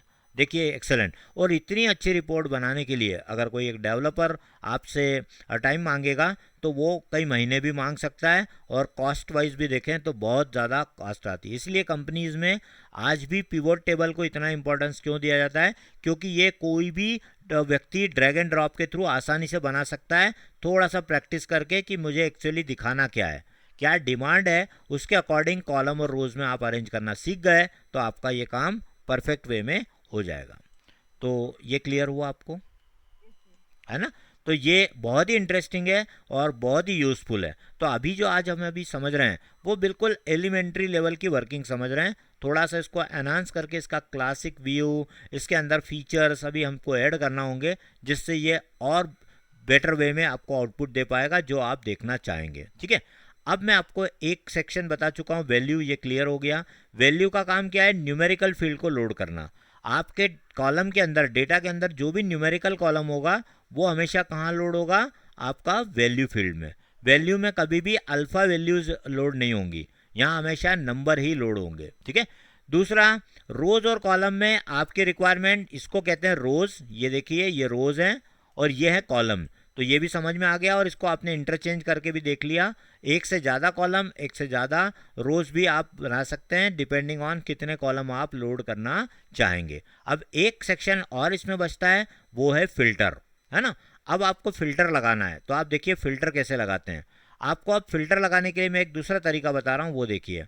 अभी आपको इस फील्ड में देखिए, क्या यहाँ पे आपके पास जो है वो सेल्स चैनल या कोई भी जो अनटिक वाला कॉलम है वो सोच लीजिए कौन सा लेना है। जैसे इसके अंदर सेल्स पर्सन नहीं है, मैं जानना चाहता हूँ कि ये जो भी कैश में और क्लोथिंग का, इलेक्ट्रॉनिक का, कोलकाता, मुंबई जहाँ भी सेल हुआ है ये किसने किया, ये देखना चाहता हूँ। पर मुझे यहाँ पर वो कॉलम लोड नहीं करना है। यहाँ कॉलम लोड करना है तो कॉलम और रो में तो आप तुरंत लोड कर लोगे और वो हो जाएगा, पर मुझे यहाँ नहीं दिखाना है। तो आपके पास एक चॉइस है, आप फिल्टर। आप क्या करिए, प्रोडक्ट सेल्स पर्सन को यहाँ से उठाइए, ड्रैग करिए और फिल्टर में जाके ड्रॉप कर दीजिए, फिल्टर की विंडो में ड्रॉप कर दीजिए। और आप देखिए आपके पास जिस एरिया में आप यहाँ थे वहाँ पे आपको एक रो यहाँ पर ऐड हो गई है। ऊपर देखिए यहाँ पर सेल्स पर्सन का फिल्टर आ चुका है, दिख रहा है आपको उसके ऊपर। और बाय डिफ़ॉल्ट इसके अंदर क्या सिलेक्टेड दिख रहा है, ऑल। ऑल बाय डिफ़ॉल्ट है। आप इसको ओपन करिए ड्रॉप डाउन से और नीचे आपको दिया हुआ है सिलेक्ट मल्टीपल आइटम, इसके चेकबॉक्स को टिक लगा लीजिए। तो आप देखिए सभी के चेकबॉक्स एक्टिव हो चुके हैं,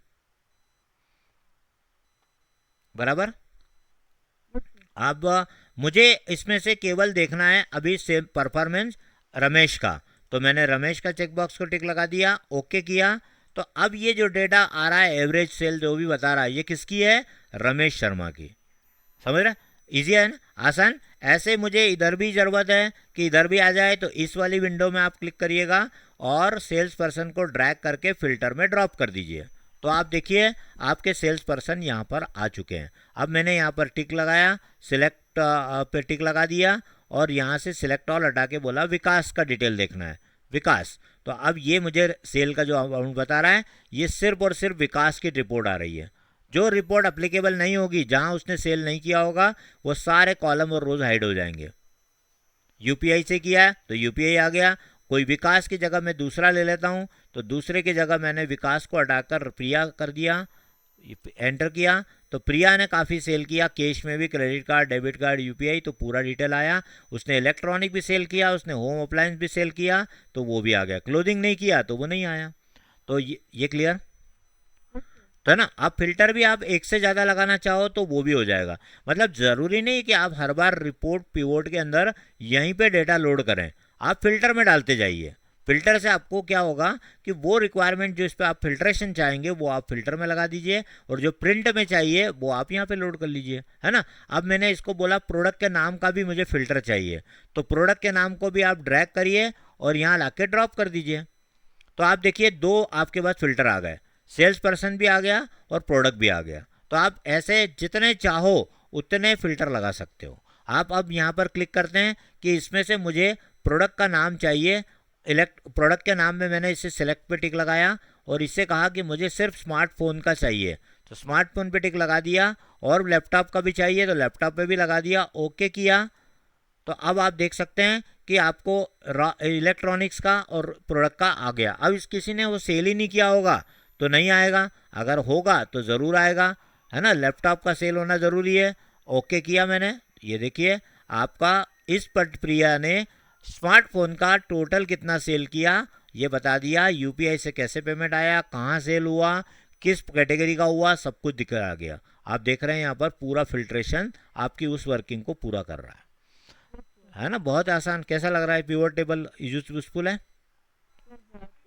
मतलब कंपनी में आप कहें कि अगर पिवोट पे आपने अच्छा प्रैक्टिस कर लिया है तो आप कैसी भी रिपोर्ट निकाल दोगे, और वो भी ड्रैग एंड ड्रॉप पे और कुछ ही सेकंड के अंदर।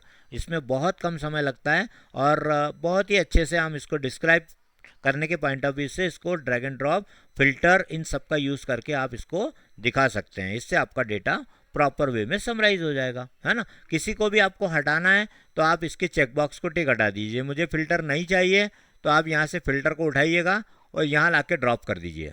यहाँ से उठाइए नीचे, यहाँ ला के ड्रॉप कर दीजिए। आप देखिए आपने जैसे फ़िल्टर को हटा दिया वो फ़िल्टर क्लीन हो गए और ऊपर के फ़िल्टर यहाँ से चले गए, है ना। बस इस तरीके से ड्रैग एंड ड्रॉप। तो आज अभी अपन ने क्या समझा कि फ़िल्टर का यूज़ कैसे करना, कॉलम और रोज़ में कैसे लोड करना, और वैल्यू के अंदर ये कैसे लोड करना, ठीक है। अभी मैंने सारे कॉलम के ऊपर टिक इसलिए नहीं लगाया क्योंकि मैं अगर लगा दूं तो एक्सेल तो 1 सेकंड में कर देगा, पर मुझे क्या समझ में आता है वो आपको मैं दिखाता हूँ एक बार।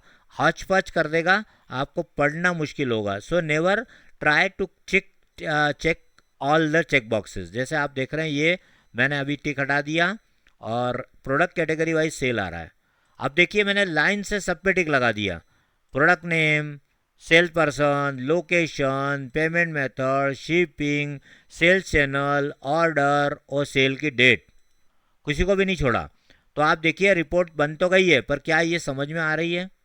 नॉट, है ना। इतना ज़्यादा इसकी हायरार्की अगर आपको ऐसी रिक्वायर्ड होगी तो ही कोई यूज़ करेगा, नहीं तो समझना कितना मुश्किल होगा। हाँ, ये बेटर होता कि मुझे किसी ने बोला कि भाई मुझे ईयर वाइज सेल करके बताओ, है ना। तो मैं यहाँ पर देखिए जैसे सेल डेट पे टिक लगाया तो नीचे सेल ईयर का कॉलम भी अपने आप आ जाता है, ये खुद ही बना देता है।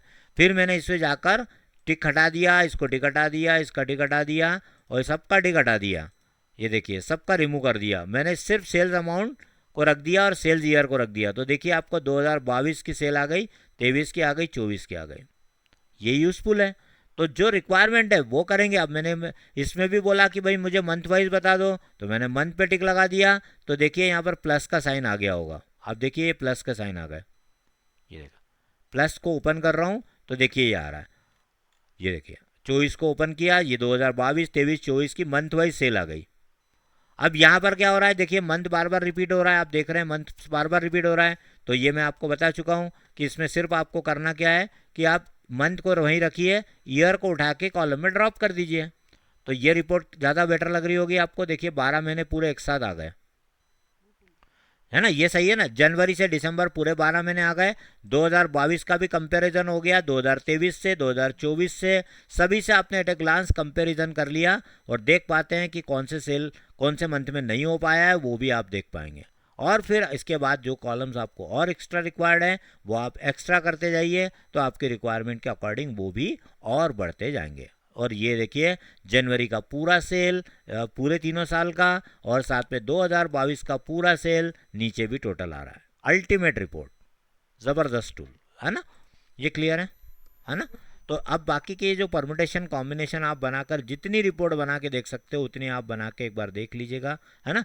कल मैं आपके डेट के ऊपर मेन फोकस करके और फिर इसके आगे के जो फीचर्स हैं उसको यूज़ करना बताऊंगा। फाइनल हमारा उद्देश्य रहेगा डैशबोर्ड तक पहुंचना, मतलब इस तरीके का।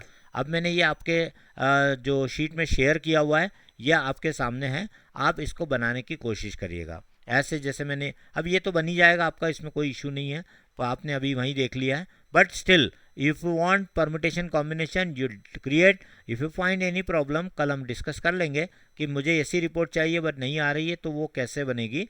अगर वो वर्किंग मैंने आज कवर नहीं की होगी तो वो मैं कल के इसमें बताकर और उस रिपोर्ट को डेफिनेटली बनाऊंगा। फिर बाद में मैं आपको रिपोर्ट के आउटपुट देने वाला हूँ, उसको रिपोर्ट को आउटपुट को देखकर आपको सोचना है कि ये कैसे बनी होगी और उसको ड्रैग एंड ड्रॉप उस तरीके से अरेंज करिएगा जैसा आउटपुट पर दिया है तो वैसे के वैसे बन जाएगी। ठीक है, डेट का आप ट्राई करिएगा। डेट का मैंने अभी नहीं बताया है, पर ये डेट में मैंने जैसे ये रिपोर्ट बनाई है, ये रिपोर्ट ऑटोमेटिक बनती है और ये कैसे बनती है वो मैं आपको डिटेल में बता दूंगा कल के इसमें। ठीक है, तो ये ट्राई करिएगा। सब प्रकार की रिपोर्ट जो देख रहे हैं आप डेट की, सब मिल जाएगी, सब प्रकार के लेआउट्स आप दे सकेंगे जैसी नीड होगी उसके अकॉर्डिंग। ठीक है ना, तो एक बार अपना वर्कआउट करके देख लें और कल हम इसको फिर आगे बढ़ाते हैं शीट के ऊपर। ठीक है ना, तो डेटा है ही, आप इसी डेटा पे कर लीजिए। और इसके अलावा फिर आपको जब मैं का जो डैशबोर्ड दूंगा वो मैं आपको कोई और डेटा दूंगा ताकि आपको एन नंबर ऑफ डेटाबेस पे काम करते आ जाए। आप किसी भी टाइप का डेटा लीजिए, आपको क्या रिपोर्ट चाहिए, इसको बोलते हैं इनसाइट्स। क्या इनसाइट चाहिए वो आप अपने इस पर्टिकुलर इसमें निकालते जाइए, इनको बोलते हैं हम इनसाइट। ये निकाल निकाल के आपने इनसाइट दिखाना है और इनसाइट से आपका फिर हम आगे देखेंगे विजुअलाइजेशन। जो डैशबोर्ड बनेगा प्रैक्टिस में पावरफुल, वो आपको हम उसके अंदर विजुलाइज करके बताएंगे। तो जैसा मैं आपको अभी जो बता रहा हूँ वो कल जो मैं आपको देने वाला हूँ, जो शीट देने वाला हूँ उसमें आपको ये सारे टूल जो मैं दिखा रहा हूँ, अभी मैंने आपके साथ शेयर नहीं किया है, ये बताने वाला हूँ। और कल हम इस तरीके का इंटरेक्टिव डैशबोर्ड बनाएंगे। ये देखिए, आपने देखे होंगे ये सारे, देखिए इतना विजुलाइज कैसे हुआ है, कैसे हो रहा है, और देखिए कितना आसानी से काम कर रहा है। जैसे आप देख सकते हैं, थोड़ा सा इसको व्यू देख छोटा करके दिखाते हैं। जैसे मैं क्लिक कर रहा हूँ पर्टिकुलर इसके अंदर, तो देखिए आपको ये पर्टिकुलर इसके अंदर चेंज होता हुआ भी नज़र आएगा। ये देखिए मैं मई पे कर रहा हूँ, देखिए ग्राफ चेंज हो रहा है, ये भी ग्राफ चेंज हो रहा है। मैं अगस्त का देख रहा हूँ, देखा डेटा चेंज हो रहा है, हो रहा है पूरा इंटरेक्टिव, फुल्ली इंटरेक्टिव। और देखिए नीचे सेल के फिगर भी बदल रहे हैं। मैंने यहाँ पर कॉम्बिनेशन किया, भाई मुझे सेल में कितना हुआ, कैश में कितना हुआ, तो कैश मेरा 100% हुआ। मैंने क्रेडिट कार्ड का पूछा तो मुझे क्रेडिट कार्ड का, मुझे डेबिट कार्ड का देखना है। आप देखिए यहाँ पर आपके साथ चार्ट बनते आ रहे हैं, सारे डेटा अपने आप चेंज हो रहा है। ये सब स्लाइजर और ये सब टाइमलाइन कैसे होते हैं ये कल मैं आपको सिखाऊंगा। ये सारा ऐसा कैसा डैशबोर्ड आप भी बना पाओगे। तो इंटरेक्टिव डैशबोर्ड बनाने के लिए आपको इन टूल्स की ज़रूरत पड़ने वाली है। तो वो कैसे होगा वो हम देखेंगे। रीसेट कर देंगे, डेटा फिर से आ जाएगा। हर फिल्टर को हमने रिमूव कर दिया, ये देखिए डेटा पूरा स्क्रीन पे आ रहा है ना। टोटल सेल भी तुरंत चेंज हो जाता है, जैसे जैसे आप डेटा में काम करते हैं वो टोटल सेल भी आपको तुरंत सेल करके बताता जाएगा, है ना। तो कल मैं आपको ये शेयर करूंगा और ये कैसे बनाया है, कैसे काम करते हैं।